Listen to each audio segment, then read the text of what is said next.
All right. Hello, everyone. I'm Matthew Treaster. I'm in Mike White's lab at the University of Georgia, and I'm going to be talking about sex determination in a lesser-known but pretty cool teleost species, the Threespine Stickleback.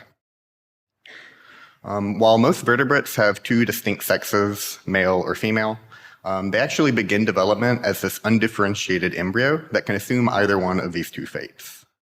Before it can reproduce, this embryo must undergo differentiation into one of these two exclusive sexes. Sex determination is this really precise decision-making point that actually dictates which of these two fates the embryo will assume. When we look at the genes and pathways that are involved in differentiation, we see that they're really highly conserved across vertebrates and even across animals as a whole. However, when we look at the initial cue of sex determination, we see that it's highly varied even within smaller clades. Here you can see some of the diversity in sex determination mechanisms across animals. Some species are hermaphroditic, switching between two sexes as they age. In other species, environmental cues like temperature control sex. For many invertebrates, chromosome complement differs between sex, but the most prevalent mechanism by far is genetic sex determination utilizing sex chromosomes, which have repeatedly evolved countless times across and within numerous taxa. And we're really interested in investigating how these similar structures evolve in these different groups. I'm sure everyone's familiar with genetic sex determination in the context of sex chromosomes like we have in ourselves and other mammals. However, while we discuss these genotypes at the level of a whole chromosome, for vertebrates, there's typically a single master sex determination gene that's solely responsible for regulating sex determination. So here we have Y-linked male determining gene that causes the XY genotype to be male and the XX to be female. One key function of this master sex determination gene is to control development of the undifferentiated gonad. So our male determining gene would cause this gonad to develop into a testis in males. Thus, its absence in the XX genotype causes the ovary to develop in females. When we look at these master sex determination genes, just like sex chromosomes, we see that they've repeatedly evolved in numerous taxa, and there's a really wide variety of genes that have all evolved the same function of controlling sex determination. Our lab studies genetic sex determination using stickleback fish. This group features a wide variety of independently evolved sex chromosomes, each with their own unique sex determination gene. We primarily focus on the Threespine stickleback here that has an XY system.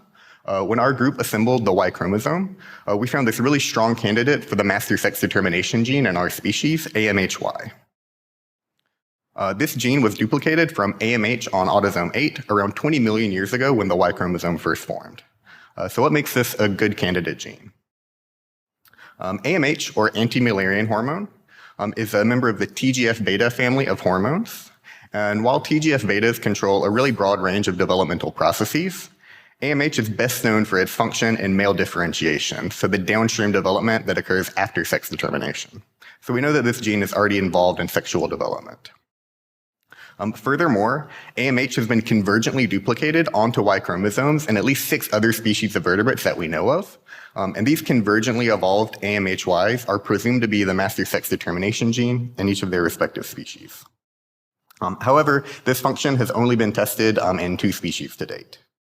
So for my work, I've been testing our hypothesis that AMHY is the master sex determination gene in our species, which would establish Threespine stickleback as a great model to investigate the developmental mechanisms through which AMH regulates sex determination, and how this gene evolves, gaining new function, moving from a downstream gene that responds to sex determination to an upstream regulator of the whole process. So if we assume that our master sex determination gene is AMHY, we would predict that eliminating AMHY would cause the XY fish to develop ovaries rather than testes. Likewise, adding this gene to the XX genotype would cause these individuals to develop testes rather than ovaries. I began by knocking out AMHY using CRISPR-Cas9, targeting 2 different exons, which we can do through embryo microinjection, just like you do in zebrafish. I was able to recover 2 different F0 mutants with germline mutations in AMHY, and I crossed these with wild-type females to make 26 F1 AMHY knockouts. I reared these fish to maturity and examined their gonads histologically to look for signs of sex reversal. So to begin, we have just wild-type gonads. There's an XY testis on the left, which has these characteristic pockets or cysts filled with spermatocytes, the developing male gametes. And then in the middle, there's an XX ovary, and all of the large cells that you see here are the female gametes, the oocytes, starting with these smaller purple oocytes that increase in size dramatically as they mature. When we look at our XY AMHY mutants, we see a super striking sex reversal phenotype. These fish make ovaries that are indistinguishable from wild-type females. They have these oocytes not only at early stages, but even these later mature stages of development. We see this complete sex reversal phenotype in all of our F1 mutants. There's no intermediate gonad, no ovotestis. They all make normal, healthy-looking ovaries. These ovaries are viable, and their oocytes can even transmit the Y chromosome. And this finding was really surprising to us, since though the stickleback Y chromosome is not as old and degenerated as the mammalian Y, it still lost more than 600 genes relative to the X chromosome since it formed. And we also don't see chromosome Y dosage compensation in our species. So we're really curious to investigate how these XY females are able to successfully navigate gonadogenesis and meiosis, even though they have such different gene content from their XX counterparts. So we're pretty convinced that AMHY is necessary for sex determination in our species. So now we want to see if it's sufficient. To do this, I created a TOL2-based transgene consisting of a region of the Y chromosome with AMHY and then several KB up and downstream that we hope will capture the native regulatory elements of our gene. This construct also has a constitutive GFP reporter so that I can see fluorescence when the transgene integrates, like you can see in this embryo here. In case this region doesn't capture all of our native regulatory components, we're also using a constitutive transgene in parallel using the CMV promoter to express AMHY. I'm currently raising these XX AMHY transgenic fish, and we'll be dissecting them over the coming months to see if they show a reciprocal female-to-male sex reversal phenotype that would concretely demonstrate that this is our sex determination gene. So by now, it's clear that this gene is critical to male sex determination. So we want to investigate these broader questions about how it performs this function and how this function evolved. We can begin by comparing AMHY to its autosomal paralog, AMH8, to gain some insight into how this gene has evolved since duplicating onto the Y chromosome. When we look at the coding sequence, we see that it's pretty highly conserved, 77% sequence identity, which is good for 20 million years of divergence. The signs of purifying selection, but this is still hundreds of SNPs that we can't really efficiently go through to see if any of them have functional relevance. However, when we move just outside of the coding sequence, there's no detectable homology immediately outside of these genes. This suggests to us that there was significant regulatory evolution that occurred to AMHY after it duplicated onto the Y chromosome. This could have led to a novel expression pattern, giving rise to this new function in sex determination. We began by going to existing RNA-seq data, looking from whole larvae before differentiation, as well as juvenile and adult testes, just to compare the ratio of AMHY to AMH8 expression. Here we saw that AMHY is expressed much more highly in early development before differentiation has occurred, whereas after differentiation in our testes, the AMH8 is expressed much more highly. So this confirms to us that these genes do have some sort of difference in their expression pattern. To better characterize this expression divergence, I'm performing a time course RNA-seq analysis across early stages of development. We know that morphological differentiation begins around 4 days after hatching. It's about 12 days after fertilization. So sex determination has to precede this point. If we see a clear peak or even just an increase in AMHY expression, this will give us some idea of the window in which sex determination might be occurring in our species. Following determination, we predict there'll be a time of transcriptional differentiation where males and females begin expressing different genes. And it's at this time we think AMH8 will be upregulated in males as part of that ancestral canonical function in male differentiation. I'm also analyzing wild-type females so that we can fully characterize or begin to look at the timing of differentiation in our species as well as what genes are involved.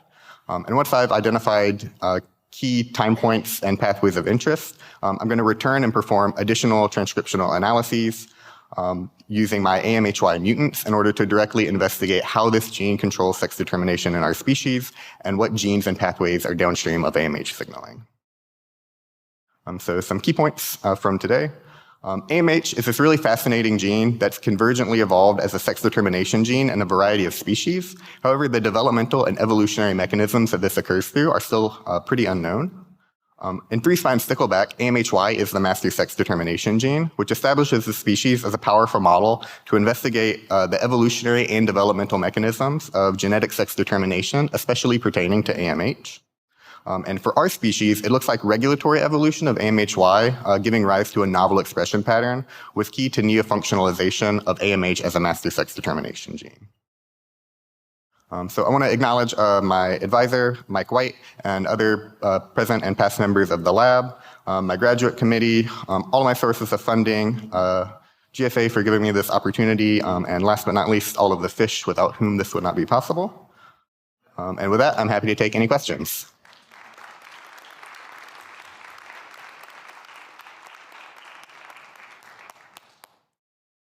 Hi, that was really cool. Just kind of curious, aside from like a similar function to SRY gene, is there any functional relation between AMH and SRY, or are they just different?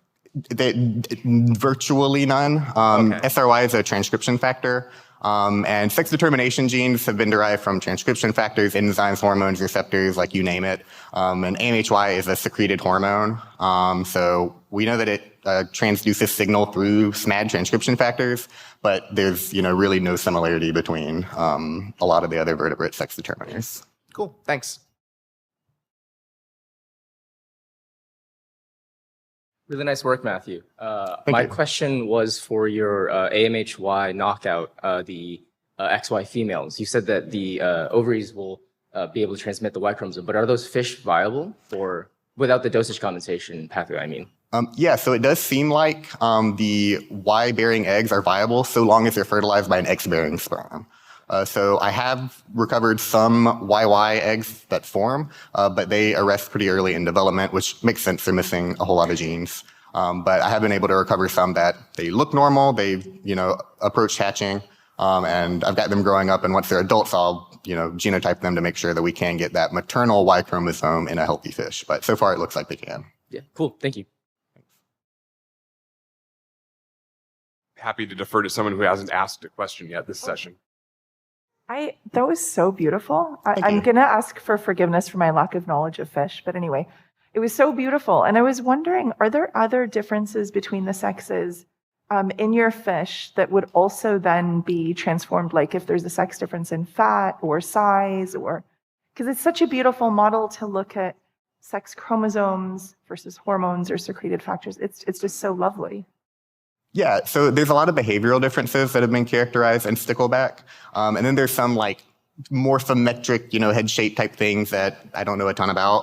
But a big secondary phenotype is the coloration that you can see in this picture here. So the males develop this really prominent nuptial coloration. It's more prominent in wild fish, and it's a little bit variable in the lab. But the males get this like blue coloration in their body and eye, and this like red underbelly. And so far, this is like highly anecdotal.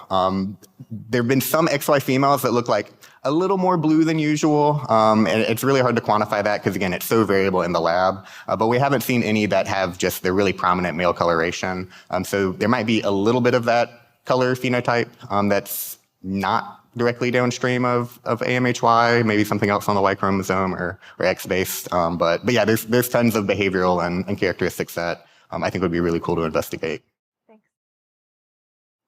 Do we have time? Make it quick. Okay. Quick one. So when you do the sufficiency experiment, how will you make sure, or can you make sure that overexpression of a downstream portion of the sex determination pathway isn't starting male development? In other words, how do you know it's the master sex determiner, not a gene that's farther down the pathway when you overexpress it or express it in otherwise XX fish? So I mean, if we're expressing AMH and it's causing another downstream gene to be upregulated, that demonstrates that it is the master sex determination gene. It is upregulating these male biasing genes, and that's really the core function. So there's definitely going to be other genes in the pathway that are key to creating this male development. There's probably plenty of genes that you need to have, but since this is going to be the only gene that we're introducing to the XX background, if we see a male phenotype, it'll show that this gene is sufficient. And I think I'm out of time, so thank you all very much.